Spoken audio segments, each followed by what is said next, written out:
When I think about Black excellence, I think first about where I came from, right? My ancestors who had to survive during the transatlantic slave trade. As an African American, I'm indigenous to this country, and that is because of the events of the transatlantic slave trade. And I think when I talk to my fellow African Americans, it's so sad and disappointing that so much of our history has been erased, and a lot of it is just unknown. I was fortunate enough to grow up in a household with my grandmother who told me stories that had been passed down from slavery. My grandmother is representative of Black excellence as well. She grew up in Mississippi during the Jim Crow era and came to Chicago with very few dollars in her pocket to build a better life for her family.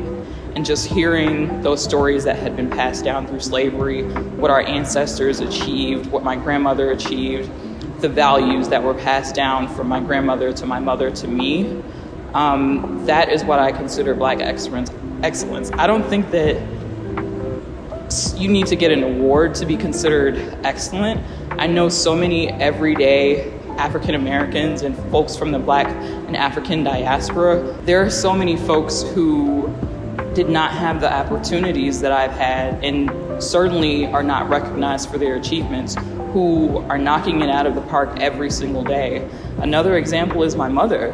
My mother is an African American woman. She grew up on the south side of Chicago in Cabrini Green, and when our family moved to the west side, she was a single mother of 3 young girls, and she just set a phenomenal example and really has been both my role model and my consultant on all things life, because she's lived through so many changes in American history, and she has just powered through, and she's the prime example of Black excellence. She's a teacher. She's been teaching in CPS for about 40 years now, and she teaches 3rd grade. And fun fact about my mother is I remember she went to a professional development session where they had her read this book that said that jail cells and prison cells were built and predicted based off of 3rd grade standardized testing scores, meaning they could predict, or they attempted to predict, whether or not a 3rd grader would end up in prison just based off of their reading, math, and spelling test scores. And so she committed from then on to teach 3rd grade and to teach Black and brown students, and she saved the lives of so many students in Chicago. I mean, even when we go to the grocery store to this day, there are students who will come up to her and say, "Miss Townsend, you changed my life. I went to college. I never thought that could be me." I mean, she has been an example of Black excellence for so many. And so when I think about Black excellence, I think about not just myself, but the people who have really paved the way for me to do the work and to live authentically in the way that I do today. Well, first, to be honest, it feels really great to be recognized. I've been doing this work for a really long time, and so of course it's amazing to get an award and be recognized for your work. But really what it means to me is that I have yet another platform to not only elevate the importance of diversity, equity, and inclusion work, but also elevate the voices of those folks who are not able to sit in a seat at Loyola, who are not able to be in a leadership position.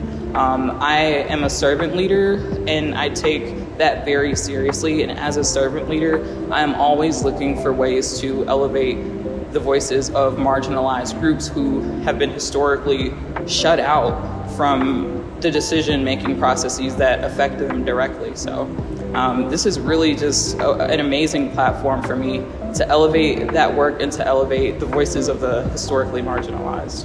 One of the things that's really important that sort of drives diversity, equity, inclusion work is this idea that we are transforming the face of leadership.